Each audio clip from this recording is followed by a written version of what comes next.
Ladies and gentlemen, we're very, very lucky to have Chris Drama Pfaff. But the F is silent because it's from Scottish, and Pfaff. Pfaff means don't fuck around with me, yes, you sir. bastard. Chris and I know each other through 5'4", Young and Reckless, the clothing. Yeah, we're all family. Yeah, we're all. I read some stuff on you, which was fascinating. Like me and Brian. You. Yes. Because remember, so obviously my generation, we know Chris. A lot of time, most people know from Drama, from Ridiculousness, Young and the Reckless. Fantasy Factory. Yeah, Just Robin sit this Big. round up for a second. Right. Yeah, don't I'm try old. to chime in on everything. I'm old. He's my nephew. Fantasy Factory, Robin Big, because he was brought on as Rob's cousin during the show. He's a character.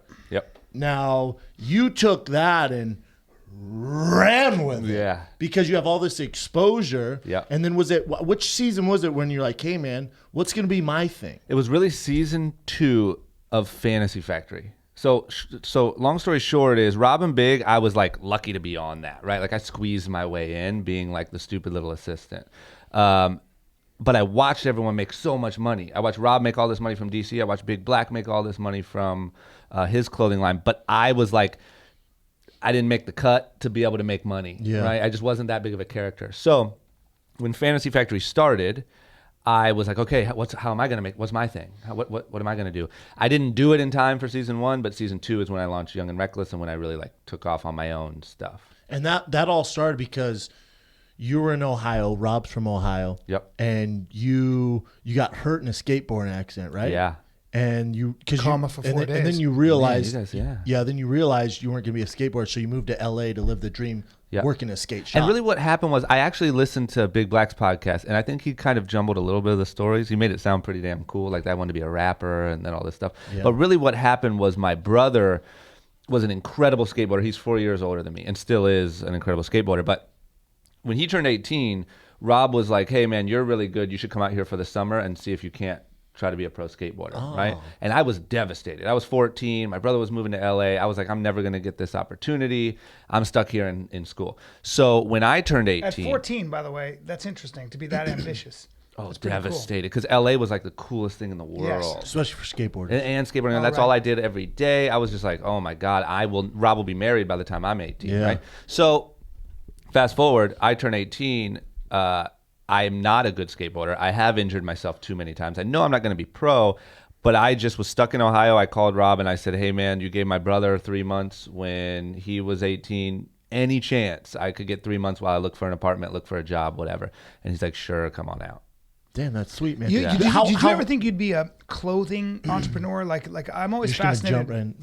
No, I'm just always fascinated. There's a lot with, to go, yeah. Well, what did you want to ask him? Well, there's just a lot of story to fill in because that's where he's at now. There's right. so much stuff. Like, how heartbreaking was it when your brother's a stud skater, Rob's one of the best of all time, and then you're not fitting into that mold? Yeah, devastating because that's where I had to get a little bit more resourceful, which I think is what paid off for me in the end. And I started filming my skater friends, right? I was the videographer. And so part of the way that I paid for my trip to LA was that I filmed a skate video of all the local kids, and I went around to all the local skate shops and sold it and said, oh, here's the Akron crew, here's our video, and whatever. I made like $2,000. I thought I was rich. So I was devastated, but at the same time, it forced me to be a little bit more resourceful and forced me, I think, to find a different path as opposed to chasing the dead end of thinking I'm going to be a pro skateboarder my whole life. Well, for you, because you didn't have the skill. Basically, you didn't have the skills Rob and your brother did, right? Older brother. So you had to go a different angle and get creative. Yeah. But what was weird, because on the show when you came on, you were more of the quiet kid. Oh, like there's, Rob's this huge personality. Big Black's this huge personality. Yeah. And then here comes Drama, and he's kind of this quiet guy. Yeah. So I don't think it was out of left field when you started to do your own thing. Yeah. And then they brought your brother on the show. Yeah, yeah. And here's what I'll say is really when you look back at it and you learn more, I guess, as you get older, like how much luck plays a part in all these things. But really what happened was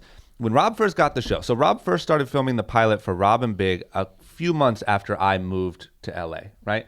So I moved to LA, like everything was so crazy. Him and Big Black were living together at the time. They were really like having barbecues and really living the life that Rob and Big was. They're actually friends. Like you see on the show, like it's just not for TV. Yeah, like there was like the whole thing that sparked Rob and Big was actually happening, right, when I moved. So it was just crazy, like pool parties and barbecues and Big Black's cooking and Rob's being crazy and whatever. Sounds like a dream. So I came out into that. And then next was they started filming this pilot for MTV. So naturally what happens is if you picture like you guys, let's say you guys live together and you're at your house and all of a sudden MTV cameras show up and they don't really know exactly what they're filming, but they're filming an MTV show, hopefully, about your guys' life. You're going to notice that all of your friends start showing up when the cameras are there and start trying to find their way in, right? And you tell a joke and it's to him, but you know, your friend John says, "Oh yeah, I remember that time. That was so funny." You're laughing in the back. Yeah, like ha ha ha. Ask me about it. Yeah, you know. And so we kind of went through that phase, and there was even a time when the producers came to me and were like, "Hey man, just so you know, you're not a part of this show. So just kind of stay. You know, not as mean as I'm making it sound, but just like, hey, don't be another one of those guys. Like just fold the clothes." Yeah. And so what actually ended up happening is, I'd be lying if I said I didn't want to be involved. Obviously, I saw this stuff happening. I wanted to be in. My niche was being that crazy opposite to them, which was this little shy kid, which I really was that because everything was so crazy around me. And that's really how I got in. Everyone else got kind of cut, like, hey, stop coming over when we're filming.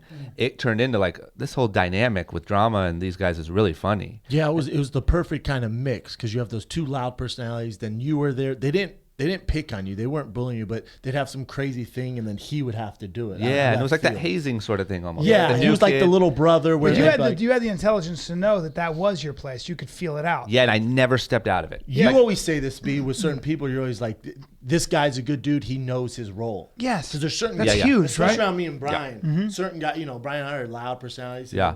They'll try one up and everything. Yeah. Jesus Christ, it's the worst. Relax. Right, and some people just know how to seamlessly fit into the harmony and music of the room. Yeah, right? And that's kind of what you sound like a trumpet. But for a quiet guy, why did they call you Drama? You want to know why? I'll tell you why. The story actually sucks. It's because when I was a kid, like I wore like basketball jerseys and had cornrows and like whatever, right? This is awesome. Yeah, from Akron, Ohio. Ohio. I mean, you tell you're like a white Allen Iverson. Biracial culture, man. I didn't know what I thought I was, and then so my email address was Causing Drama. I don't know why. 'Cause I've always been like relatively quiet, right? I just liked. I'm like I try to be like funny and kind of whatever, but I'm also like I've never been the dude. I wouldn't come up on you and like spit a hot 16, right? I was never that guy. Just to be clear. What's a hot 16? What is that? Dropping bars. Yeah, dropping hot raps. Bars, son. Come on, spit a hot 16.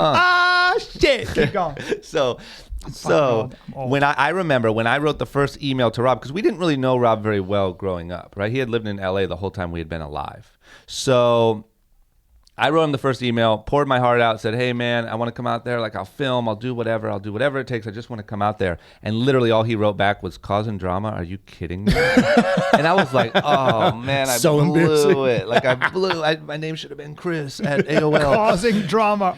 Are you Chris, kidding nice me? guy at AOL.com. Yeah, super nice dude, like humble, stays in his place at AOL.com. So can help. Yes, like is willing to do anything. So when I moved, Rob being Rob, he printed out all these photos of me like in basketball jerseys and looking ridiculous and told all of his friends that his cousin Drama was moving to LA and that I was an aspiring rapper. That's where Big Black got the story, and everyone has to be nice to me and blah blah blah. And so that's when I got there, it was like, Drama, what's up? And I was like, what? Like, all right. Rapper. Okay. And how old were you? You were 18? 18, yeah. Wow. And at this time, what Rob, like when you came here, they just started to do the whole Rob and Big thing. But at the time, Rob was in MTV. Rob, he was just pro skateboarder Rob. Yeah, and it was cool. And there's a level of fame that comes with that, but it was nothing like not even close. And I remember them coming to us and sitting down and saying, hey, like the world is about to change for you guys. Like people are going to notice you walking down the street. And we were like, no, that's not going to happen. Yeah. You know what I mean? Sure enough. And that show blew up. I think it one of the biggest of all time on MTV. Probably, especially Rob and Big. What do you think? What do you think it was about the show that did that? Why that show? The just genuine. It's so damn genuine, and like you wanted to hang out with those guys. And I think even about my character, this is the luck. This is the luck that I didn't plan. Is like I think that's why I worked so well. Is because I was almost like the viewer if you got thrown in with them. Yeah. That was that's me. interesting. And then what's cool is you got to watch me then start my own business, then start. You know, I think kids kind of relate to me in that way, right? Because it's what they would have done had they been in the situation. And do you think the thing that was sad for me when we had Rob on, when we had Big Black on, is it could have kept going. Yeah. But then, this fame comes with, you know, heavy lies the crown, because with fame, then you're talking about different dynamics. You're talking about money, you're talking about egos. And now, people are in, the kind of the Rob and Biggs of the world, they're in their ear now. Tell them, oh, you should do this. Dude, you should be doing this. And to me, just from the outsider looking in, talking to Rob, talking to Big Black, that seems to be what kind of 100%. separated this thing. 100%. And I also think not only was it that, but it was also like when you get a show for being friends and for hanging out and doing stupid shit, right? All of a sudden, naturally, that becomes a job. Now you have to schedule hanging out and you have to schedule having fun. Not he and I.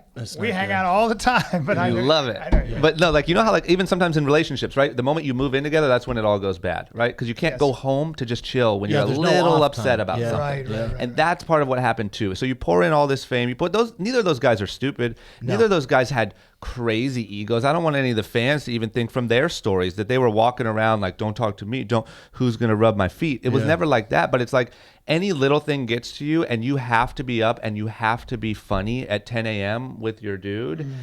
It just naturally, it's not gonna work. No, that's what happens with bands, I think, because they travel so much together in close quarters all the time. And it's just it's really hard to kind of keep all of that balance and in perspective. It's gnarly, man. It's also not something you can train for. Like there's no course you can take. There's no book you can read that's going to help you. Because the sad thing is the magic really comes from when the thing about Rob and Big that was so great is it was just about two guys that were hanging out. There wasn't a deeper storyline. If you took that to MTV today and said, hey, we're two guys, we're really funny, we want to hang out, they'd be like, no chance, right? What's the deeper storyline? So that was the magic, was them just hanging out doing stupid shit. But like I said, it's just not realistic. You can't do that for 10 years. No. You just can't. And when Fantasy Factory came around, what had actually happened is we had taken a year or two off. We had all kind of chilled out a little bit and everything. And then we knew it was a business. It was like we were shooting a TV show. Now, it was never scripted.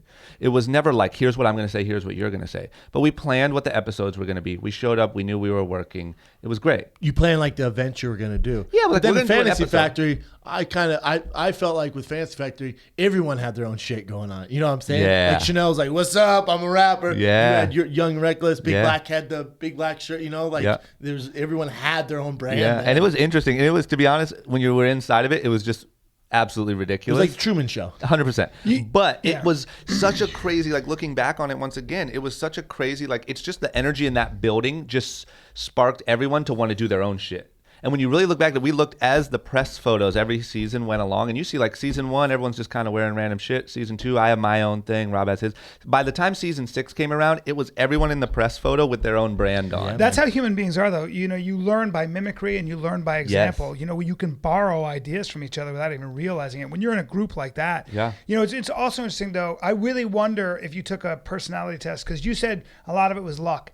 You got to be there to be lucky. 100%. You got to know. Sure. You were 18 and you wrote him a letter. Yeah. You said, "I'll do anything." Yeah. That kind of hustle and putting yourself just there. Yeah. Is the only way you're gonna get lucky. Like you know what I mean? Like every time I talk to successful people, if I listened very closely to how you were. Even at 14, you were ambitious and you wanted to go to LA. You were already devastated. You had a plan. You wanted to be a skateboarder. Yep. Then you say, "Oh my God, these guys are making money. Look at all these. They're creating a label. Why can't I do that?" That's a mindset. 100%. That's a successful mindset. Yeah, and let me say this, just to be clear, not a piece of what I have done was on accident. Right, or was lined up for me. Absolutely not. And one of the things that I preach the most is you just have to put yourself in the way of luck. Yes. But I also think this: when you read books and stuff about, I was just talking to D from 5'4" about this the other day. When you read books and stuff about how people created businesses, in hindsight, everyone knows exactly what they were doing. Right. So when you read a book, you're like, oh shit, I don't know the next move today. Yeah. That's also not right. Yeah. The right answer is, go out, put yourself in the way of opportunity, and then take advantage of it. And wake up every morning and work and find your place. It's a middle ground. You know what I mean? But I think there's no accident. No. I just stumbled upon Young and Reckless and make millions of dollars. Like, come on, man. I knew the whole just way. One day Even the thought that went into Young and Restless. I mean, Reckless. I was listening to. I was reading on that, and what you were thinking about. Like you put a lot of thought into how to build a brand around that particular name. 100%. Why an R, you know? Yep. So your whole thing was, so you had that going, you decided to start Young and Reckless. Yep. And in the clothing market, you know, we deal with our thing here with Firing the Kid with merchandise, but it's a beast, man, because it's so competitive. Oh my God, yeah, it's a nightmare. Yeah. When you had the idea, I'm assuming you went to Rob and I came in. What do you think of this? 100%. So here's the real story. I went to Rob, and Rob and I have talked about this. This is not dissing Rob by any means. I went to Rob and said, because that's naturally what you do. You go to the everyone did it in the building. And I said, hey man, I want to start my own clothing line, blah, blah, blah, called Young and Reckless. We took a couple of meetings with people and blah, blah, blah. But he really, at the end of the day, he said, look, man, if you want to do that, you should do that.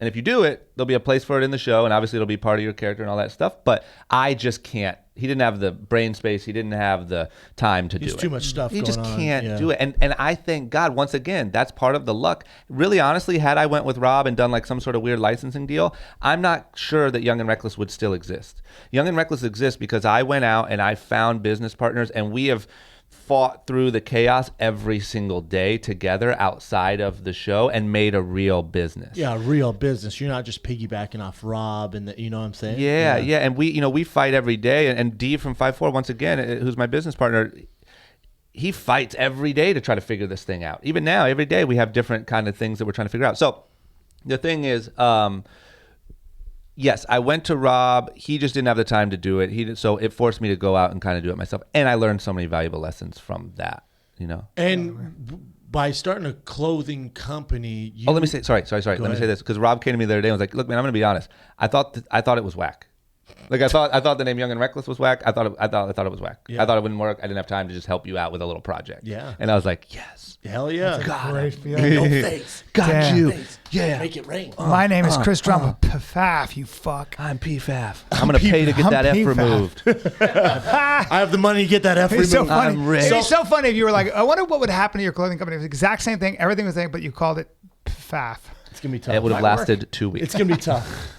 You're wearing what? But your model was different too, because, you know, everyone's doing marketing as, you know, there's commercials, there's other ways of doing it. Obviously, we saw your clothes on the show. Yep. But then you were one of the first guys who really attacked YouTube, social media, which was the difference. And then obviously I've read up on it. You've made some mistakes marketing, but your big thing was jumping on guys early. Meek Mill. You had Meek Mill shoot the commercial, stuff like that. 100%. So the thing there is, like, the timing was great for social media. It was all exploding right when the brand was. And also, I had a following from the show. So my goal was always to kind of funnel. I never wanted to be famous, right? That was part of the reason why I started the brand so quickly, is because the last thing I wanted to do was try to chase fame or chase building myself up. Have to hustle another show or something. Yeah, I don't like that. I don't like being recognized. I don't enjoy that. So that's why I put all of my energy into building a business. And also I tried to funnel all of my fans, quote unquote, into being fans of the brand instead, almost. So I put a lot of effort into the social media of the brand. Then with the artists and stuff, it's like I went straight. I didn't want it to be my merch either. I didn't want to be like, buy my clothes because I wear it. That's why. So I knew that I had to do twice the marketing that a normal brand would with other people to prove that it wasn't mine, or that it wasn't, you know what I'm saying, my merch. So that's where the Meek Mills and the blah, blah, blah. And yeah, I mean, as a brand, my goal is to offer you cool shit. I want to tell you how to dress. I want to tell you what music to listen to. I want to tell you what movies are cool. I want to tell you what podcasts are cool. Yeah. I want them to trust me. I can't just jump on the biggest artist right now. No, because that's easy, natural. right? And it's me versus Adidas now. It's a paycheck. I'm not gonna. I'm never gonna win that. Artist. Yeah. So that's my job. I dig it, man. Which is another way of saying cutting edge. I mean, like breaking new ground. Yeah. Finding the new blood, essentially. Yeah, I want people to subscribe to me. Like Brian Callen. Similar. 100%. Why am I not modeling? Uncle Brian. Way to make it about yourself. This guy's 49. Listen, this guy's Uncle 49. Brian. His name is Brian the Kid Callen. Uncle Brian. Check him out. Me, my arm Uncle around Brian. you. This guy gets coffee. He's crazy. He boxes sometimes until he hurts his back. He can do flying, fucking levitate. Dude, he can levitate, actually. He can levitate. I don't know how you made it about you. Well, that's the joke. That's the joke, obviously. It's called humor. And of course I can. Can you imagine if they're like, Brian, we want you to be the guy on your... I wouldn't sell too many shirts. Or would I? Maybe think you about would. it. Just think about it. Maybe dude. you don't know Put Uncle Brian. Brian's face on a Young and Reckless shirt. And just This guy dyes his beard. This guy's old and reckless. This guy's How about old and reckless. How about we do a side branch? Old and reckless. He behaves young and reckless until his back gives out. Old and reckless. With Uncle Brian. Hashtag colonoscopy. So yeah. I'm saying. So for you, what's the next steps? Obviously, Rob has his thing. Jesus Christ, that guy's he's the a skate machine. league. He has, all the stuff going, ridiculousness. I told you before you came in, we're actually shooting ridiculousness next week. Yep. Right? Yeah. Next week. That's June incredible. It's 20th. so fun. It's my only advice is like they film it almost at the speed that it airs, right? Meaning that they have it down to such a science that they essentially just play the episode and you guys are really just there watching it with them. So the trick there is, talking about dynamic, is how do you get those little one-liners in within the flow of the show? Because if not, all of a sudden, I did it like a couple months ago. I think mine airs like in a month.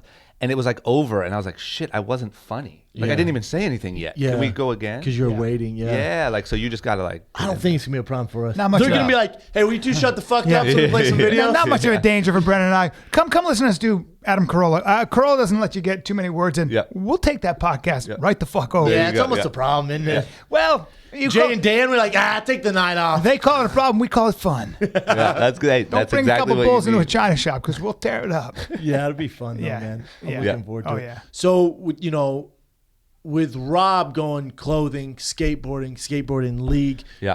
are you gonna follow in those footsteps? Or are you just gonna No. I'm kind of off in my own land. I mean, Young and Reckless, I'm really like, Rob does a lot of he does a lot of shit. He has a lot of businesses, has a lot of shows, has a lot of whatever. I'm more by nature, I'm a little bit more like less things and just really, really focus on them. Yeah. And so Young and Reckless has a lot of my focus. I'm really trying to continue to build the content element of Young and Reckless with videos and with these little mini documentaries and eventually scaling that back up into TV shows that I'm not on with other people and let Young and Reckless really stand for way more. When you think of Young and Reckless 5 years from now, I want you to think like, it's content and it's TV shows and it's live events and it's blah, blah, blah. And then clothing is kind of. That's cool, You know what I'm saying? Yeah, like a brand. You want a brand. Yeah. So that's what I'm. I got a question. And me and Brian were talking about this after Rob came on the podcast. What do you think it is about Rob that makes him so special? Because we met a ton, right? We met a ton of people. Yeah. That guy, man. It's that it factor, man. It's that thing that people can't describe. I don't know. I've tried to. I mean, it's a combination of this. When he's a short guy.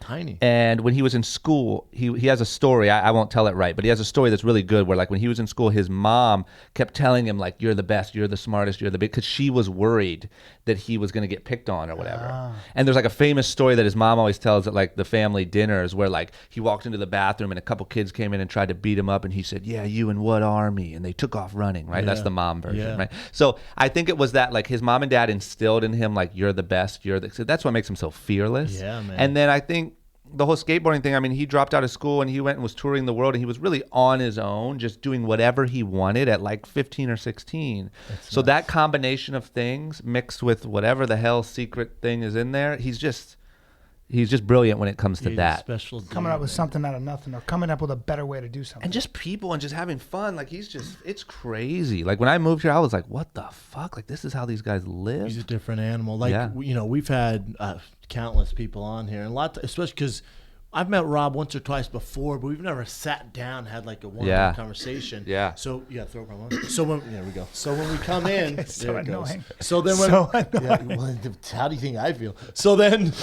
When he comes in and it's a studio, a lot like we had 50 Cent on. It's not a very good interview. Yeah. We don't really know him, but for whatever reason with Rob, it just freaking flew, right? It was just this chemistry. He never fails, man. He never. And I will say this, like on all the shit, on all Robin Big, on all Fantasy Factory, like all those concepts were his.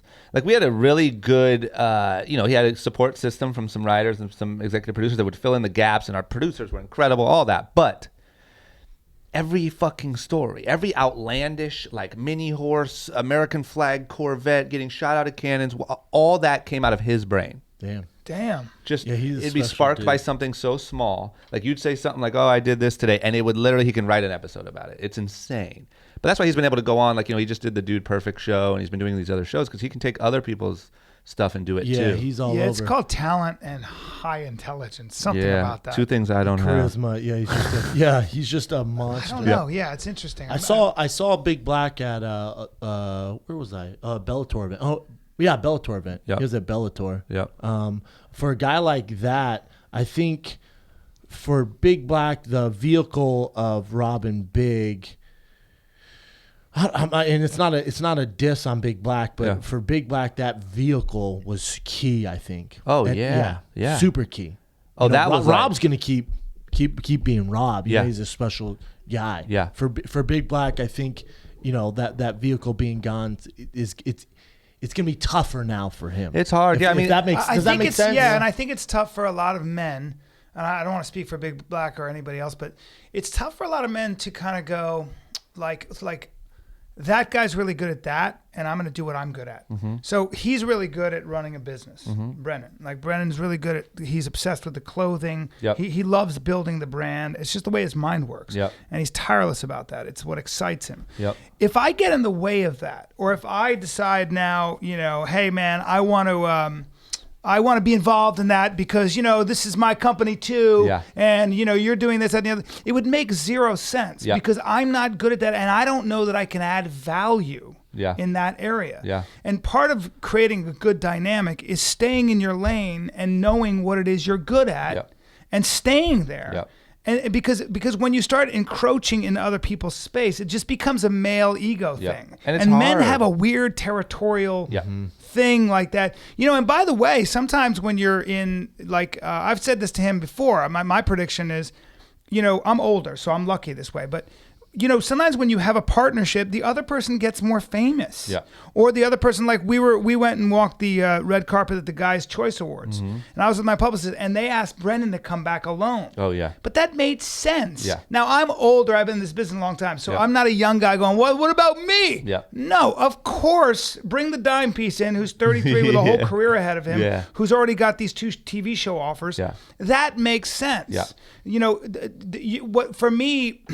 watching him become more famous, watching people discover and watching him discover what his new chapter is, which is, by the way, I think going to be entertaining and acting. That's very satisfying to me. 100%.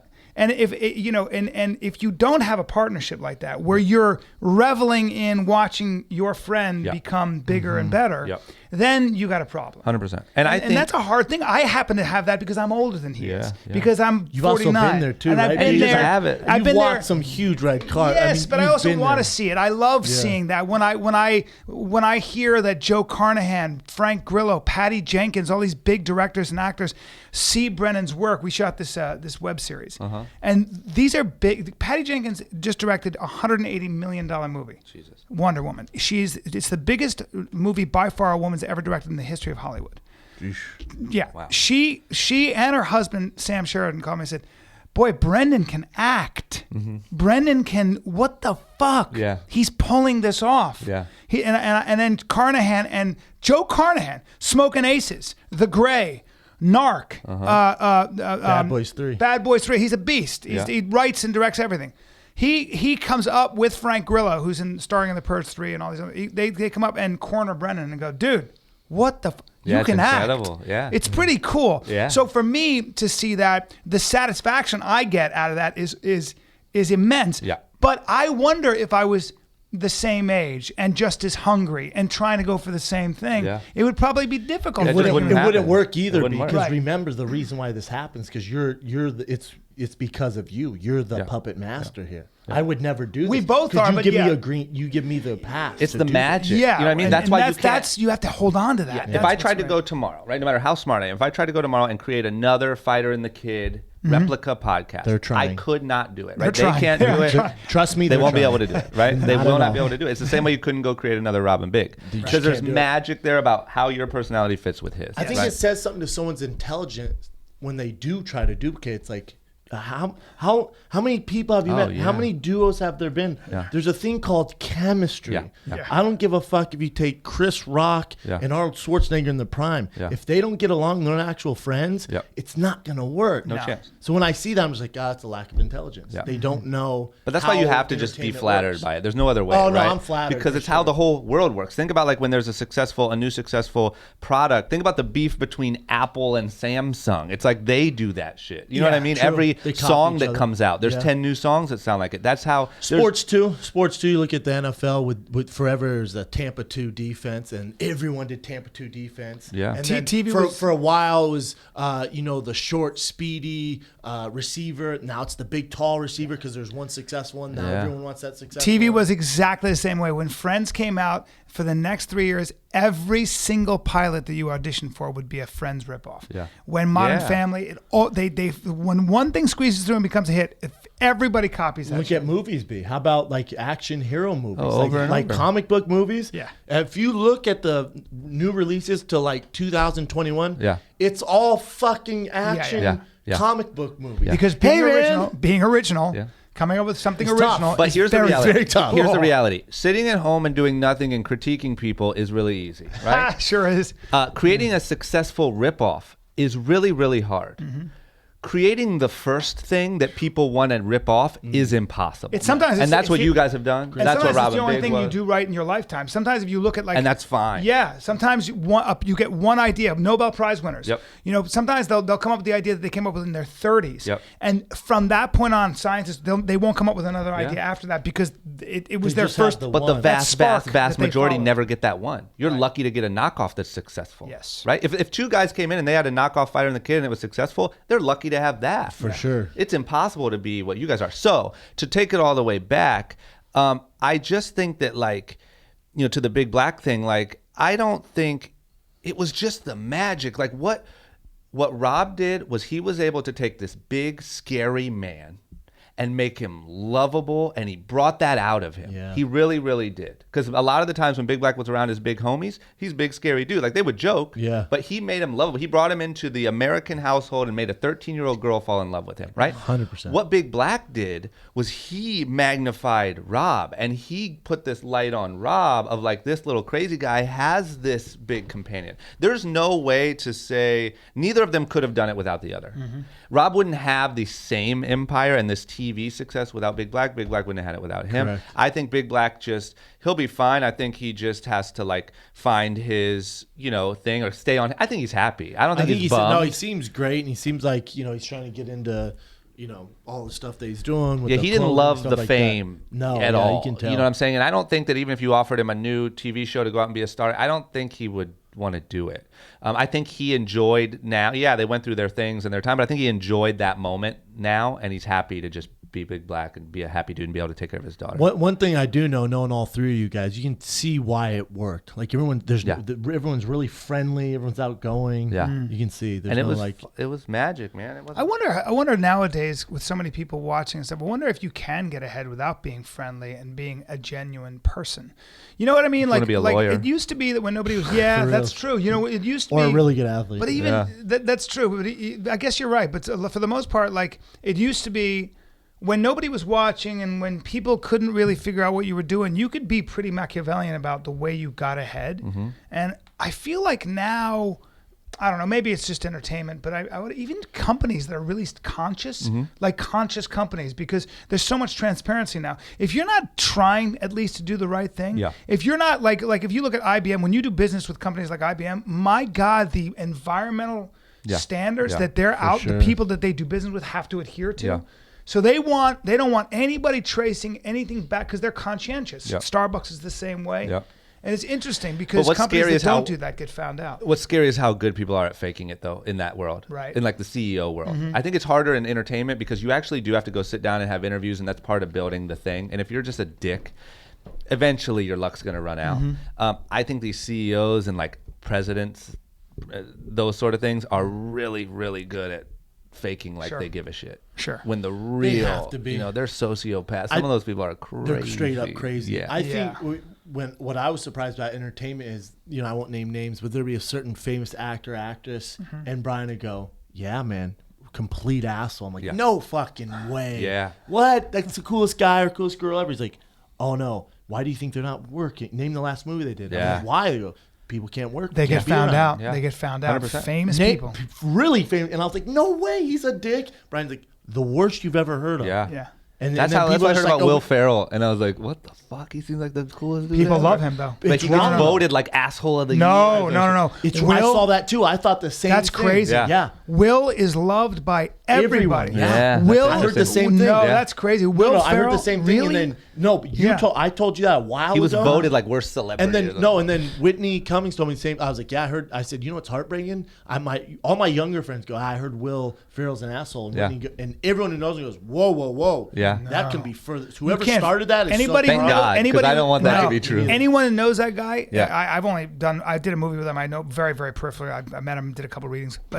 But anybody that knows that guy, you can't find anybody to say bad things about. Okay, good. Thank He's God. a great guy. Thank God. For whatever reason, like our generation, there was something that came out where he was voted top asshole, and I was like, no fucking way. Yeah. But then you talk to anyone in the business, like, whoa. Yeah. No. Okay, and you know who else is that way? Who again, nicest man in the world? Might be crazy, but nicest man in the world, and nobody will say anything otherwise.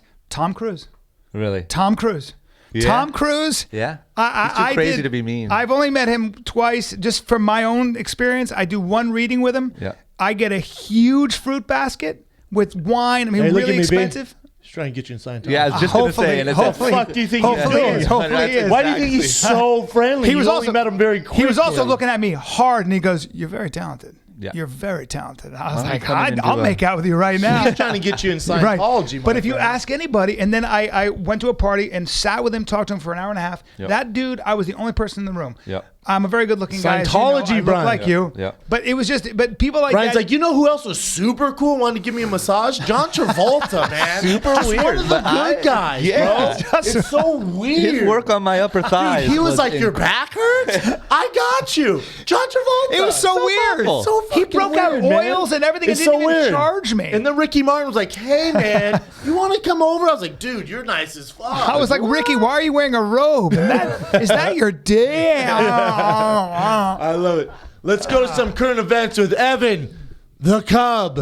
Current events with Evan the Beard and Evan Drama. So you used to be Evan the Beard because you had an Cub. epic beard. And you just cut it? A while ago. Yeah, I cut it like a month ago now. Like how low? He didn't Like are we tell talking us like that. in it this was big area? hoss. Here. Wow. It was a beast of a beard. That's how we knew him.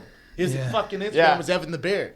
See, Great, I was Evan. causing drama. You were Evan the Beard. Evan the Yeah. Beard comes out. Thank God I didn't turn that into an You're email. not dramatic. You don't have a beard. This What is the fuck weird, going man. on? Yeah, I don't like this. I never made an email out of it though. Thank God. I'm good on that front. Okay, so we'll do first current event of the day. The UFC granted Brock Lesnar a special exemption on drug testing, which is insane. What? What? If you let me give you some details. If you come out of retirement to fight, you have to give USADA, the drug testing organization that covers the whole sport, a 4-month notice. All right. In case you didn't realize, Because they can drug test you. UFC 200 is in 4 weeks. So he got an exemption. He shaved off, 80% of that window. So he can do And there's steroids. yeah, whatever. Like whatever happened in the last 3 or 4 months, it's cool. He could have got off of them, tailored off, and then now he can fight and be clean. Oh, so wait. So explain. I feel sick. So in other words, the last time he could have done any. So kind of so let's say Right. so I'm retired, right? Let's say they want me to fight. I have to give the drug testing sanctioned body a 4-month heads up. Be like, hey, I'm thinking about fighting. Right. Okay. Right. All right. You have 4 months. We're going to test you. You got to stay clean. Sure. We can do it. He skipped all that, and he has only 4 weeks where they can test him. Okay. Does no one think this is fishy? I do. Wow. Hey, man, you can't do that. Now, can I ask you this? Mark Hunt should be able to take whatever he wants. Yes, but Mark Hunt should come juiced to the gills juiced. and look like fucking Chung Lee from Bloodsport, just trapped from here to here, fucking like this. But Fuck you. Does 4 weeks, like when you get off performance enhancing drugs from you? If you give me 4 months, Yeah. whatever the fuck I'm taking, my entire system will be clean. I will pass any test you have in In the 4 world. weeks. No. Oh, I see. So maybe 6 months ago, he Right. told Dana, hey, I want to fight. Cool. Well, listen, man, there's that 4 month. Oh, got you. Okay, well, let's see how we can work around this. Uh-huh. Man. Now, let me ask you this. Hey, man. Let me ask you this, though. So what if he this was... I'm sorry. Yeah. If this doesn't signal to every human being in the world that he's probably on stuff. Now, hold on. I want you to stay calm. Sir. No. Stay calm. Stay calm. You're going to be all right. Now, listen up. Here's my question. Grab onto your heart for a second. Could he have been doing performance-enhancing drugs up until just before he announced he was coming back, or would he have needed time to clear his body out? Okay, depending on what he was taking. Now, when you do clear your body of all the performance-enhancing drugs, does that also mean then you're actually not on performance-enhancing drugs and you are clean? In other words, you're not going to benefit? No, you're still going to benefit because that's what help you build all that, right? It doesn't help you, because he's still going to have that muscle mass. That muscle mass is going to take a little while to go away. But I wonder when you stop, doesn't your testosterone plunge because your balls aren't working anymore? Probably, but I'm sure with Brock Lesnar's financial status, you could figure some stuff out. Are you suggesting that maybe he was doing performance-enhancing drugs? I think by releasing this and saying, hey, listen, he didn't have to do that testing, there couldn't be a bigger red flag. Yeah. I don't even give it. If anyone didn't think it's taking shit, you need to ram your face into a wall. Yeah. If no one thought he was taking stuff. You mean he doesn't naturally look like a silverback, a blonde silverback? At like his somebody age, shaved a silverback gorilla? At his age? Are you fucking kidding me? How old is Brock now? I don't know. 63? Probably like 35. Fuck you. You're not 35 with a flat top. He's way older than 35. I think he's older than 35? 100%. Please be exact. He was in college way before. 38. There you go. Okay, so he's almost 40. He's almost 40. So your testosterone's already low naturally. And I know every WWE fan's like, oh, how dare you? How dare you, sir? Brock just gave a 3 weeks notice, decided to fight. Yeah.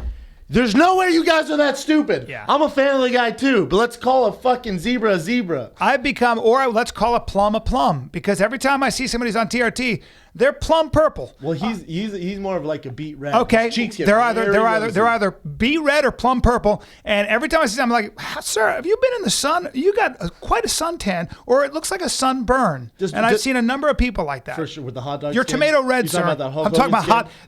I keep forgetting that's the greatest. It's called hot dog skin. Hot dog. You look like a human hot dog. You're doing TRT, and you're way bigger. What's going on with your traps? And you're 43. Does no one think this is unfair in the least? Drama's on TRT. Does no one have an issue with this at all? Listen, I want to see Brock fight too. Yeah. Does no one think this is a little fucking fishy? Can I say something? I think that if he's fighting Mark Hunt, he needs all the help he can get. I think he could guzzle fucking horse semen, and he would still get punched in the face. Yes, it does not matter. He's getting punched in the fucking face. But there's a goddamn protocol, man. There's a protocol, and this is my thing. Ready? Go ahead. Me and Chuck Liddell got an argument about this last night at dinner. Here's one for you. Name drop. Sorry. Here's one for you. We all get mad because you can't give exceptions to Conor. It's Conor McGregor. You can't do that. He has to follow protocol like everyone else. He didn't do the interview. He shouldn't fight at 200. Yeah. It's Brock Lesnar, bro. He doesn't have to do the testing. He's going to fight at 200. Hey, man.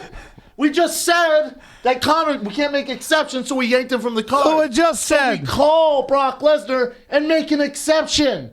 Yeah. Is that not weird to anybody in the fucking world? A little bit. Even if you don't speak English. A little bit.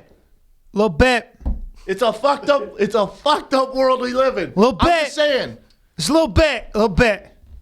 So now you're opening up the floodgates. If you're making an exception for Brock Lesnar, I'm going on TRT. You got to make an exception for Conor McGregor, and you got to make an exception for whoever is a big draw now. You mean remember that's what he was scared of. Yeah, that's what Dana was scared of. Mm-hmm. God damn it, Brendan. Take it easy, man. man. Brendan's got his eyes closed. He's got his eyes closed, and he's trying to control his breathing. He's done. He's trying to control his breathing. Shit. Look at him. Look at Skinny. Look at Skinny. Look at the 205er to my left. So angry. Look at the 205er to my left. What do you got? I'll tell you what was embarrassing last night. We had this business dinner. Chuck was there. Heidi, his wife, was there, who's amazing. And, it's at Nobu. Well, I can't eat the rice on this keto diet. And they're ordering all this food. I'm like, oh, that's cool. And then, like, half an hour, Chuck goes, what are you, on a fucking diet or something? I went, yeah. Chuck Liddell. He's just a badass. As manly as it gets. He goes, what are you, on a fucking diet or something? Stupid. Yeah. He goes, why? What are you trying to fight at 205 or something? No. Why the fuck would you do it? I was like, straight up looks and TV. God damn it. Did I just say that to Chuck Liddell? Not making this up. As I'm saying that, young kid, probably first night on the gig, big bottle of ice water. Oh, God! All over Chuck Liddell. Oh, man. He goes like, the kid goes like this. Oh! And then he doesn't realize it's Chuck, and then he looks up and he goes, oh, God. You think Chuck like, that's all good, man. No. He gave him the Iceman look like he was fighting Tito Ortiz. The kid was all, hey, Jeff! And the manager Get comes a over, fucking towel! And he darts off. The kid must have been 18. Oh, man. I could not stop laughing. I was laughing because the tension was on me, my stupid fucking diet. Then the kid's like, hey, I was like, no! Ice water all over the Iceman. Ice water on the Iceman. Worst case scenario. Holy shit. And Chuck wasn't like, it's all right. Chuck just gave him the Iceman stare. He's just going like this. And he goes, come on, man. Then he looks at him and then stood up, and he was like, you pat him, was like, it's all good, it's all good. And the kid sat peed his down, pants. he's all, the kid was literally like, Yeah, it's Chuck Liddell. Yeah. that's Worst the kid walking possible away, hey, you fired. Yeah, He was laughing. They were You laughing. fired. Oh man. So funny, Jesus Christ. so funny. Water. Water. Hey, cool down. The only thing that would make that better if he'd gone, you got to cool down, Chuck. Iceman! Hey, Iceman. Yeah, you. How ridiculous. It's so funny. There's so many Mr. Freeze lines he could have lifted from Batman. That's That would have fucking been hilarious. perfect in that scenario. Time to Hilarious, freeze. dude. Why don't you chill out, man? Chill out. Chill out. You can't script Time to that chill shit. out. It was all me. I was like, God, how am I going to bail on this fucking diet talk? Yeah, why? That'll work. Anyways, what were we talking about? back to the dinner. Great. I'm pissed I missed that story. I mean, that dinner. It was a fun Fuck, dinner, I man. was- Jesse from Roots of Fight. Ah, man. Chuck, yeah. Good dinner. All right. What else you got? How about Aqib Talib pulling a plexical burst and shooting himself? What? While he was drunk. Oh, shit. So, Khalid Also, Talib. there are reports that he may have been so drunk that he actually didn't remember that he was the one that shot himself. Well, okay, no Who more. did this? Yeah, no more He guns. woke up the next morning. Who did this? Also- you did, man. What? Yeah, you physically took the gun, shot yourself in the leg. Fuck. I had a couple drinks. Why'd you let We me need do to that? find this guy. I had a couple drinks. Who shot my leg? This is how I make my living. No, so just so you guys know, do you follow sports at all? Drama? Slightly. A little bit? Too busy Yeah. running an empire. That's true. Stop. So Talib Khalib, he's the number one corner for the Denver Broncos. Oh, no. He needs his leg. He's our best. Oh, so he needs his leg besides then. Von Miller, your leg's kind of important. Oh, it's a little. He's gonna be fine, It's a little important, though. It's a little important, your leg. dude. I would. Hey, Talib, don't shoot yourself in the freaking leg. Well, what's he Anything doing? else. Is he in the club like, oh snap, here we go? And his friend's like, dude, that's a gun, fucking right? Yeah. Also, Go, go. also, what's a loaded gun? If there's a loaded gun in the room, I go like this. I treat it like it's a hornet's nest. Like, too, all I'm right, no guy. there's a loaded gun. Everybody, don't. I won't even walk by the barrel if nobody's hearing. I'm like, all right, loaded gun, hornet's nest, exactly like a hornet's nest. They're just let everybody get away from the pointy part. I freak out around him. Of course 'Cause you I'm do. not versed in guns. If someone has one. Of course you even do. if it's empty, I'm chucking. Yeah. it. Yeah. Yeah. I can't imagine being hammered and having that thing stuffed in your pants and you're trying to Dougie. For real. Whatever the hell he was doing. How do you shoot yourself? It's called a safety. Don't What the cock fuck? it. Don't have a bullet in it. How is your Where was life Where did that much in I don't Did this get happen it. in a Denver club? He went to school at Kansas. So There's like a weirdly small amount of details around this. Like the NFL's probing the whole thing for the possibility that he shot himself, but everything is pointing towards that being the case. They're just like, I think they're just trying to come up with some different kind of PR spin on it before they openly just be like, Hey, I'll he tell you a shot fucked himself. up story. My friend got really drunk in front of us. There was a pistol. This is terrible. tell me he didn't shoot himself in the face. Well, no, no, but he did spin the barrel with a bullet in it and held it against his arm. And he goes, "You want to see this, motherfuckers? Yeah!" How old are you at this time? Is this last week? We were 20, 21. He was just Trying to be a man. Well, that's not even being a man. You can't be my friend if you do that stuff. No. But he Well, the just worst had part- nothing to live for. Well, no, he he had a loser lot now? too. He went to Harvard.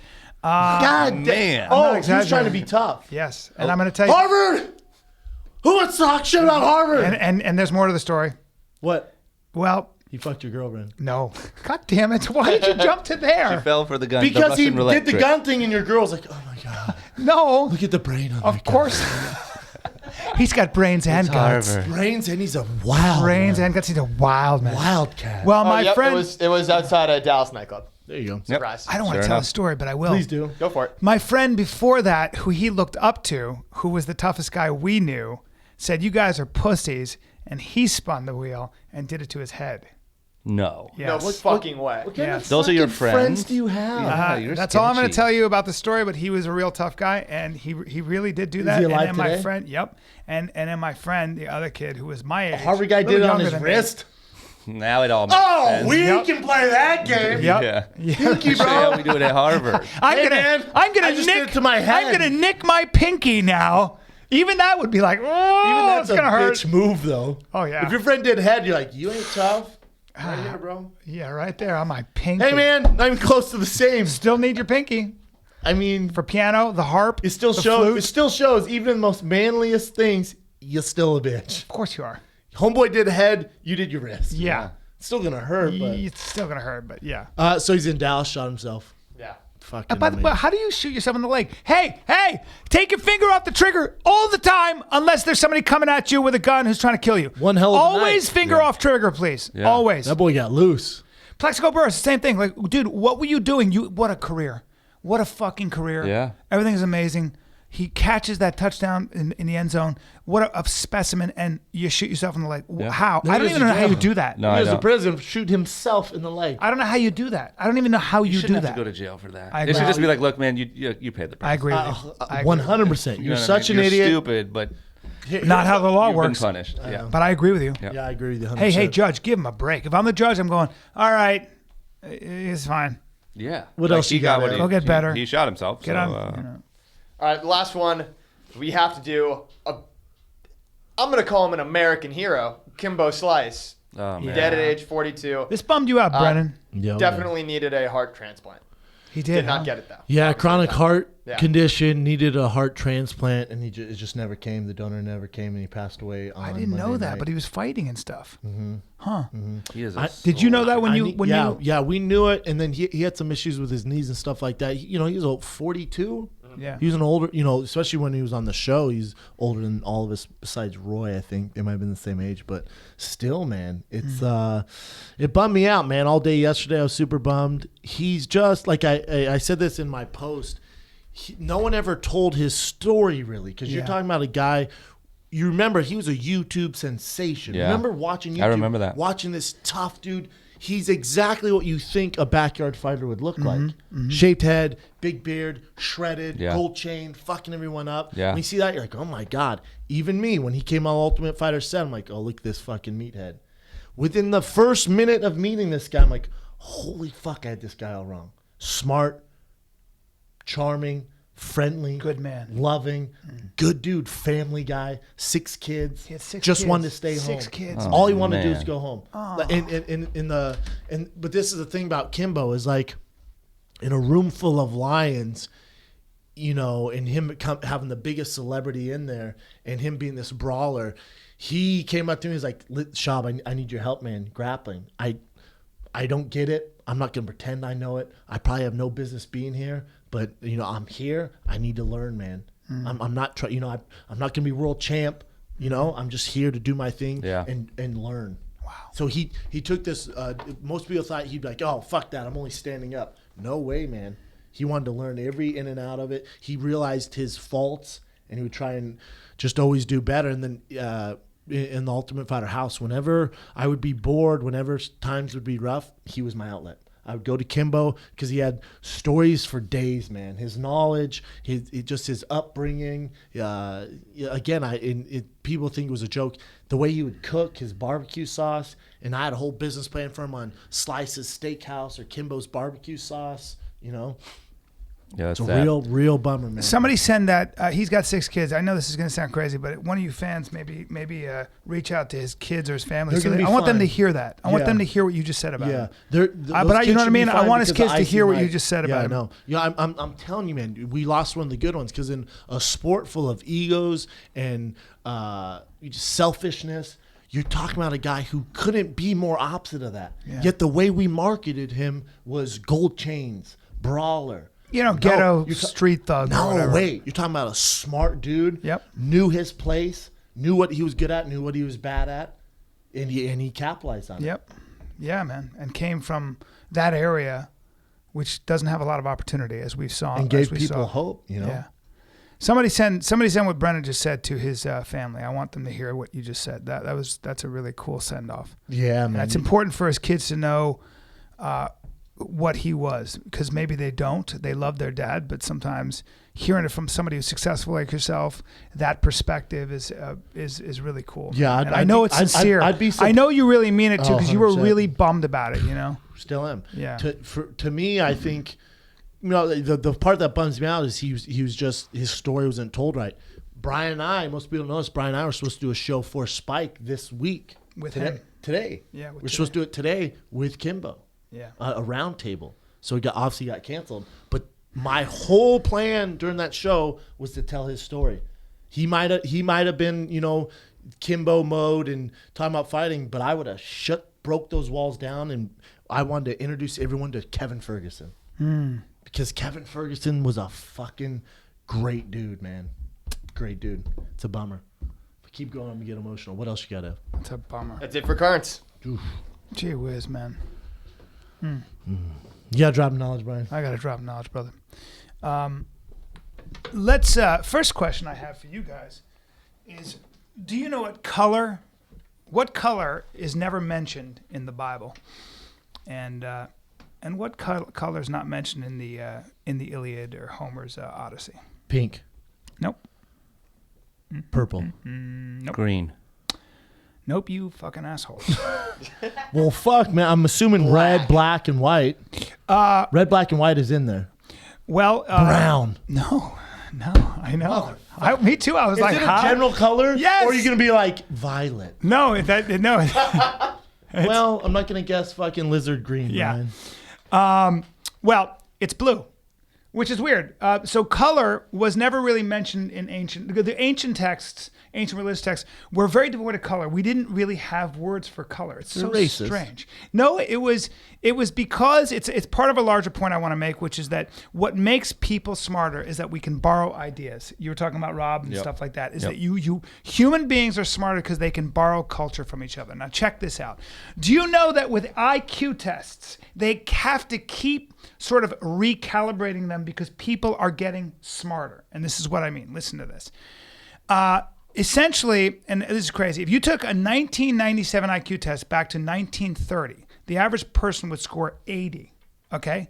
Basically, an average person from 1930 would by modern standards be borderline mentally handicapped. It didn't mean people were dumber. It just means we know so much more now. Dumbasses back then. It just means we know so much more, because what happens is that, like, in 1815, the average American IQ would have been below 70. Well, so that is, and this is all from Joseph Henrich's book, if you guys, The Secret of Our Success, I've talked about before. And it's essentially about how culture is driving human evolution, domesticating our species, and making us smarter. We borrow ideas. And let me give you a couple examples of universal ideas now we all hold to be true that work. And you're going to love where I go with this, because a lot of ideas that were just never considered universal ideas, but now we take them for granted. For example, universal human rights. Universal human rights, up until really very recently, and I'm talking about the 20th century, and I'm even talking about in the 60s, the idea that slavery was considered the order of the day. The way you were born, how you were born, who you were born to made the difference it dictated how the rest of your life was going to turn out. Most countries, including Europe, you took tests as a kid, and it dictated where you were going to go in your life, whether you're going to become a manual laborer or an academic or a business owner. Mm-hmm. You didn't have choice over your destiny. Now that we know more about human potential, we talk about human rights because people have the same moral worth. How about germ theory? The idea that germs cause disease is very new. I mean, there are the places in the 80s in Indonesia and places like that where you didn't even consider the fact that there was something called bacteria and germs because you can't see them. And all these ideas have been borrowed by us, but here's another thing, the terms of honor. You're going to freak. So the idea of honor, settling your disputes violently. It used to be the order of the day. It used to be you went in there and fucking killed whoever caused you dishonor. Yeah. Now there are civilized way to do things. Now we know. Suing. Don't go in there. You can sue them. You can arbitrate. But you don't go in there. Isn't it? It's a fucking bummer. You don't go in there and like say, "Hey, dude, tomorrow meet me on the river. Showdown. I'm gonna shoot you in the face. I'm gonna shoot you in the face." Well, you'd like to. I'm not showing up to that river. Yeah, we use less lethal technology. You know, you're a fighter in the UFC. There are certain rules. I mean, when Michael Bisping, who behaved very badly, of course, when he beat him, he knocked him out and then he stopped. Somebody pulled him off. It's like baseball. There's certain rules, yeah. Yeah. Well, here's a couple things. Here's a little excerpt from a book written by a scholar called Black Rednecks and White Liberals, written by a black scholar, in fact, and it's making the rounds and pretty wild. And again, we were talking about chimpanzees, how they settle disputes. They rip each other's nuts and face off. That's right. Well, in the Scottish Highlands for a long time, Scottish Highlands, the rough group of people, the Highlanders, the Irish, the Scots, what they would do is they'd fight until when the fight was over, two guys would just bang it out. When the fight was over, the loser's nose was bitten off, ears torn off, both eyes gouged out, after which the victor himself, maimed and bleeding, was chaired round the grounds to the cheers of the crowd. This rough and tumble style of fighting was also popular in the southern Highlands of Scotland, where grabbing an opponent's testicles and attempting to castrate him by hand Now we're talking. was also an accepted practice. You're talking about ripping that dick That's off. right.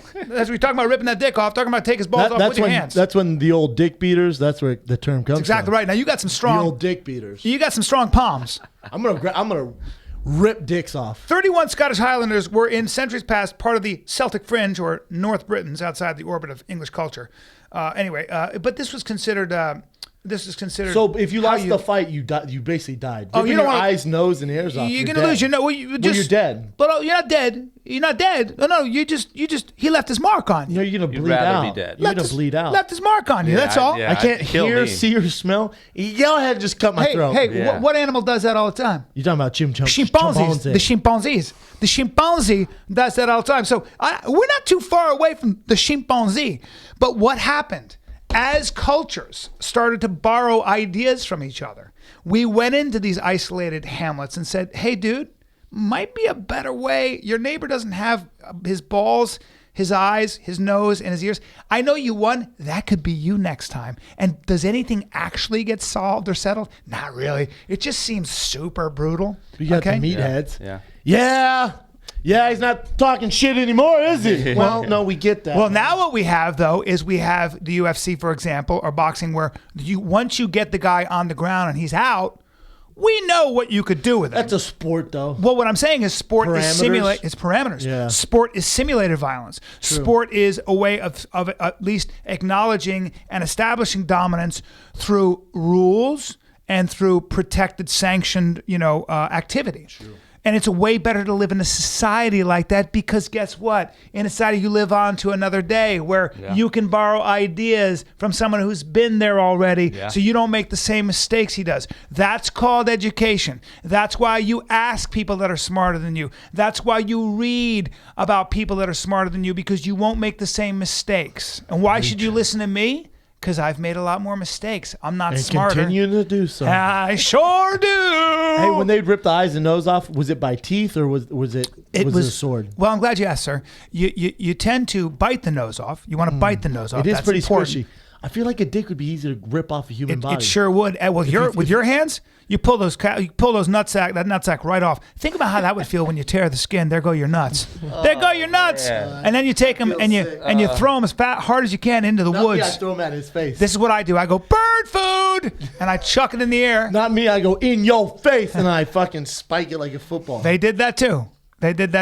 Human beings are fun. I take the thing and draw it like this. Don't do that with your You hand. lost. You lost. I won. I can never have kids again. Thank God. Now I don't have to wear a condom. Anyway, the point is we're not that far away from chimpanzees, but what makes us different point is don't that rip we each can other's borrow, eyes and we dick can off. borrow culture. Don't rip each other's dicks and eyes off. Yeah, that's why nationalism. That's why my culture's the best. Fuck everybody else. No, you're not going to learn as much. You're not going to learn. Take a look at what other cultures do and how they do it. You might learn something. Don't make us rip your dick you off. You racist fucks. Yeah, don't make us take your eyes and your dick. Drop in knowledge. We're the kid. We're back with drama. We got some fan questions. KK. Hold on. Chris is Gotta pee. Let's go take a hot piss break. Take a hot piss. Hot piss break. Chris. That whole drive of Red Bull. Fan questions. What do you got, KK? KK. Well, KK picked them. This is true.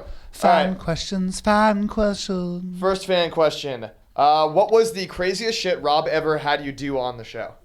Or asked you to do on the show? Maybe it didn't make air. Yeah. I think, well, here's one that didn't make air because that's always more fun, right? One time I was, this is on Rob and Big. I was walking up the stairs. I'm still a little shy, Drama, and Big Black's like halfway trying to squeeze into the dog cage, right? And I'm like, what the hell are you guys doing? This is another day, right? Walking up the stairs. So they're like, man, we thought Big Black could fit in the dog cage, but he can't. They're like, you think you could fit in it? And I'm like, yeah, of course I could fit in the damn dog cage, right? Big Black got half of himself in there. I'm like a third of Big Black, so yes. So like, well, get in. So I get in. The moment I get in, they slam the latch shut, latch it. They both grab each side as if like they had this planned, and they swear they didn't. Take me out to the pool. And I'm kind of on the edge of the pool, and I'm just screaming like my phone, trying to think of anything to get them to not throw me in the pool, right? They're not even thinking. They push the thing in the pool. So I go in, I'm like, oh man, they threw me in the pool. It's kind of how my brain's working. I hit the bottom, and I'm like, oh shit, I'm locked in a cage. And like I didn't take a breath because I didn't think they'd actually do it. That's not cool, man. And so I'm kicking as hard as I can. And I literally have never been to this point in my life. Got to the point where I'm like, I have to take a breath, and it's gonna be water. And as I like took a breath, Big Black had just lifted the top of the cage out of the water, and I got air. It's not good. What the fuck were they So thinking? they pulled me out, and they're like, "Dude, we are so sorry. Like we got caught up in the moment, and like the cameras were around, and we fucking no, that's not good. They can't hear that. No, and MTV was like, nope. And we tried over and over. We even season 7, we did a best of moments, whatever. We tried like, can we air it now? That You was couldn't get out of the 8 cage, years right? ago. No, I was kicking as hard as I could. I couldn't get out. Yeah. You don't want to die like that. Because I was so in, there was no leverage to kick. Hey, Robin Big. I was like, yeah, like, hey, you almost killed the Hey, bro. shy let's kid. not throw Drama in the pool in a locked cage. It's fucking ISIS does that. They lower And then you in the pool. when they pulled it out, they were just yelling "Deadliest Catch" because it was when Deadliest Catch was popular. Like, oh, Deadliest Catch. And I'm like, kind of hilarious. They always knew how to make it funny. Yeah. It's kind of hilarious. Deadliest Catch. Yeah. And it's all good. You're just happy to be alive. You're not mad at Big him. Black's fully clothed in the pool, like Deadliest Catch. Yeah. Incredible. That's Jesus, though. That's amazing. There you go. fucking Fuck funny. around. Jeez. I just got claustrophobic. Yeah. I'd be terrifying. Oh, yeah. Yeah. What else you gotta? All right. How much has life this is like a 3-parter. How much has life changed for you after becoming famous, and how close are you and Rob today? Also, shout out to Big Cat. What's he up to nowadays? Big Cat. Whoop whoop. Big Cat's his brother. His yeah. older brother. Oh, cool. Yeah, you know, come on. Yeah, I mean, Your yeah. nephew. Hey, come on. I love. He's my Your second nephew's favorite. got- yeah. He's my second favorite nephew behind Come you. on. Thank you. Okay, so first one was life changing. I mean, yeah, it changes a lot. I don't. Let me be very clear. I don't take myself very serious at all, and I don't consider myself famous. But of course, it's just weird when you go places and people recognize you, and I don't know. Yeah, so that's different. I obviously, became somewhat successful from the stuff, so that changes life. You're able to do stuff for your parents, buy nice things, whatever, act like an idiot. So that's how. I mean, that's good. What do right? you buy? What do you have any guilty pleasures? Well, I've had phases. Like I leased a Lamborghini for like a year. I had a Rolls Royce for a couple of years. Like I went through my my rapper, my causing drama. I know somebody else guess like who's you. back? I know somebody else like you over here to my left. He loves himself nice things. Yeah, man, I'm kind of chilling out a little bit, but I definitely like. So a Lamborghini and a goddamn Rolls Royce. Yeah. What the fuck were you doing in a Rolls Royce? I don't know, man. I was living out my rapper dreams from Akron. It was Ohio. a new one. Yeah. What kind? A Ghost. A Ghost. Yeah. What It's are like they- the 4-door. Great Like car. What do they top out at? 340. Yeah, 340 340, with sticker. 400 grand. Yeah. It's stupid. I'm not saying it's. What's the monthly payment on that? $4,200? $4,200. Yeah, a month. That's, you know what? Yeah. Okay. With the That's, hey some money. man, I just think it's interesting. Listen, kids, I'm not saying it's not stupid. It was stupid, but damn it was fun. You had the money though. Yeah. there's Yeah, nothing money. wrong with living a little bit. Yeah. I just went through I remember when I got the Lamborghini, I was like, how ridiculous would it be if I had a fucking Lamborghini? And then I just That's did how it it. happens. And it was like, You get that idea, and then you go through the numbers. You're I like, can see I you- can actually do that. I can see you doing that because you love not a Lamborghini. No, but you love Lamborghinis suck. you love extravagance. You do like I but I'm a car guy. Like I'm not gonna buy a Bentley and get a Continental. I would have to have the Super Sport because I'm a car guy. I like fast. you would have to have it, I would have to. or You have to. or It's a you need. or you haven't? Are we going to break the news? Or are you going to be all shy? You have to have it, or you haven't. It's in the or garage. did you not? You may or may not have bought a Bentley Supersport yesterday. Maybe. Anyway, this is more about drama and his wild scene. It's fun. It's all fun until somebody puts it on you. One question, then we'll move on. Shit. One question, then we'll move on. And you don't have to admit anything. Did you or did you not maybe drive a Bentley Supersport GT home yesterday? I plead the fifth. See, it's so fun until somebody's like, "Did you really?" And you're like, "Damn it, yeah, I did." He's feeling loved. You know when it's really not fun is when you're like hungover on like a Sunday and all you want's Taco Bell and your only car is like a Rolls Royce Ghost, like and you're in the fucking. You're like, dude, I know, yeah, I'm the guy from the show, yeah. But what is the stereo in that thing Asshole. like? Is there anything specific that you would get in that stereo? Rolls Royce. Yeah. Maybe it's like good, but it's not $340,000. Name the best wine in the world. Yeah. That's the craftsmanship. Like it's a handmade. Brother, It's handmade. The detail. It's a jewel. It's a piece of jewelry almost, right? Everything's incredible. It's incredible. A piece of art. It's incredible. But I will say there is kind of. I'm not saying I won't have ridiculous shit in the future, but like I feel like I got it out of my system a little bit. Is there something that you would get that's so out? If I gave you all the money in the world, what do you think you would get? Well, he has enough money now where he can get some pretty extravagant stuff. Is there something that you're thinking about? Not really, man. You've kind of been there. Yeah, but I'm sure I'll go back. I'm sure I'll get weird again. What about Rob? Does he have any crazy buys? Yeah, helicopters. He's actually really smart when it comes to like he just bought like land to build a house and he has Ferraris and stuff. Yeah. But he day to day he's not as extravagant. He doesn't have like mini horses and shit roaming around his house right now. Yeah, bullshit. Yeah. He knew that was good TV, but he's building like a crazy house that's gonna have all this though. crazy. You know what I mean? That's but smart. he's smart with his money. Yeah. He's really not like how some people might think he would be. But yeah, I don't know, man. I'm sure I'll go through like my weird little phases and stuff, but nothing crazy on the agenda. But usually before I purchase major things, I text Brian, I'll text Rogan, and my brother. Your text yesterday was fucking hilarious. What, just to double check? I'm like, where is he? I couldn't find him. I'm like, where you been? I go, where are you?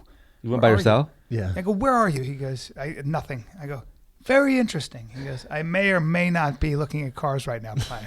I go, oh boy, what kind of cars? And I just get a picture of a Bentley GT. Man. I was like, solo. You know when you go solo, it's like, yeah. let me just see. Yeah. Yeah, well, my thing is, man. It was not as unsensible as people think because you can afford it. No. You're good with numbers. Yeah, I'm good with numbers. I made some moves. Yeah. Good with calculation. Yeah. You're not doing stupid. You're not cash poor, car rich. No. You know. Well, that's a bad place to be. No. You see it. You know who helped me was Larry. Yeah. Yeah. There's a guy who business Dove always tells a story about this comic who got a development deal. Back when I was doing stand up, you would get development. I got a lot of development deals. They would just throw you $200,000.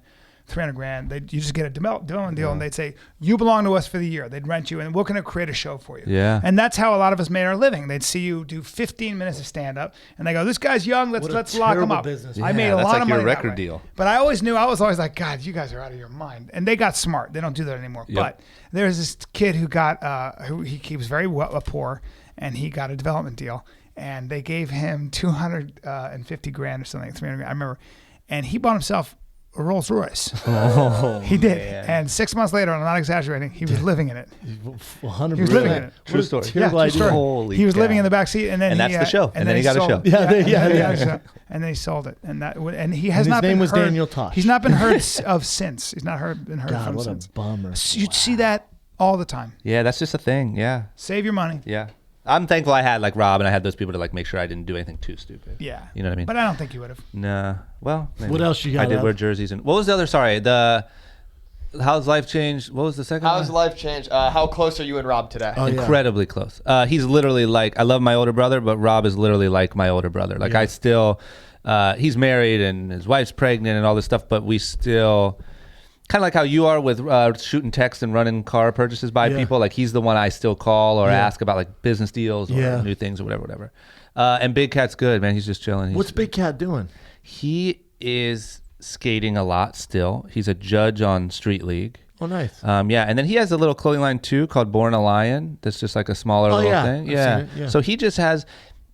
He doesn't need all the shit that he doesn't need Rolls Royces and Lamborghinis. Like he's a very like mellow dude. About skateboarding. Yeah, like he just likes it. He wants to go skate. He wants to make a little bit of money. He's fine. That's cool, his man. thing. Yeah. What else you got, Eb? All right, next question. Drama, do you still produce music? And how pissed were you when Rob gave you the shitty haircut on your birthday in Vegas? I do not produce music really anymore, sometimes for fun. That was like kind of my first business sort of go at it before clothing. But the music industry is just shitty. Yeah, it's rough. So when the clothing really started working, I didn't want to take away from that, from sitting trying to make beats all day. Second one was what? Spitting 16. Second one was how pissed were you about the haircut? Oh, the haircut. I'm gonna be honest. They gave me a heads up. I don't know. I don't want to crush anyone's dreams there, but they gave me a heads up that they wanted to do that because it was so gnarly. They weren't actually just gonna grab me and shave the middle of my head and take me to Vegas. So I knew, but I just knew how hilarious it would be. They told me kind of like, we're gonna do this. We're gonna take you to Vegas. We're gonna get a billboard, and I was like, yeah, let's do it. So at the time, it was awkward as hell. Walking around Vegas with a pretty funny though shaved middle head, but it was funny. Made good TV. Seems like you got the last laugh. Yeah. What else you got to have? Last one. All right, let's see here. All right, this guy. Trying to make my pro debut in MMA. Any advice about looking for sponsors or anything else in general? Well, if you're making your pro, you got a cough problem, huh? If you're making your, you told me, do you want me to call you out every time? I'm not trying to be mean. He told me to do that. If you make your pro debut, I don't know what city you live in, but you're gonna have to go to the local like shops to get them to sponsor you. You're not gonna sign like a Monster or a Red Bull or something like that. So get those thoughts out of your mind. Also, you don't need a manager to do it because most of them, with a guy making a debut on a small show, I'm assuming it's not on TV, it's gonna be even tougher. So you got to go to like your mom and pop shops and see what they can do. You know, you got to hustle, man. You got to do it yourself. Good luck. There you have it. Boom. Is that it? Drama, where can they find you? Where Instagram Drama, Snapchat Drama. Drama. Yeah, I couldn't. Drama was taken. Snapchat Yep. Drama. And then my new podcast. Start a new podcast, Short Story Long, on iTunes.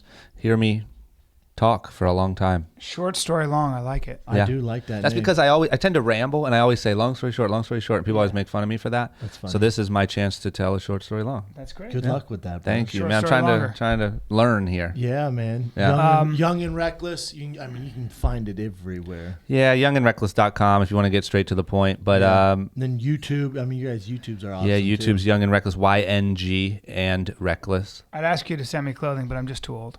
We have some stuff you guys would both like, though. I've been telling D, I'm like, dude, I want the Young and Reckless. They keep sending me 5 Yeah, more. done. I'm like, dude, I'm trying to rock the Young and No, Reckless. I got you. Done. Oh. And we have some stuff you'd like. We have like plain gray. Come on, Unc, I got you. Plain gray. Yeah, like the maybe Uncle. some corduroys. The Unk Uncle section collection. for the Yeah. Unk section. Yeah. The old Unk section. Go see Brian Callen this Thursday, Friday, Saturday in St. Louis. Helium Comedy Club. One of the best in the world will be in your I'm bringing city. heat. I'm bringing Bring your heat. St. Louis Ram jerseys, and we can all cry into them. Brian will jack off into them That's for right. you. And tape for your sides, because I'm going to be fucking splitting them. He'll Funny as even shit. rip out your eyes and chew on your I nose. will if chew you your want. fucking nose off and rip your ears We'll off drop and some gouge out knowledge your eyes. on your ass, That's St. right. Louis. That's Bring right. that St. Louis barbecue sauce. You filthy fucks. Boom. Who said that? As you guys are listening to this, they should still be there, but new Abbott Kenny vintage summer tank tops drop 5 p.m. tonight. If you're listening to this, it depends. This is a Wednesday right now. And then also the new TFATK shirts drop as well, only at tfatk.com. This is the Fire and the Kid. We're out.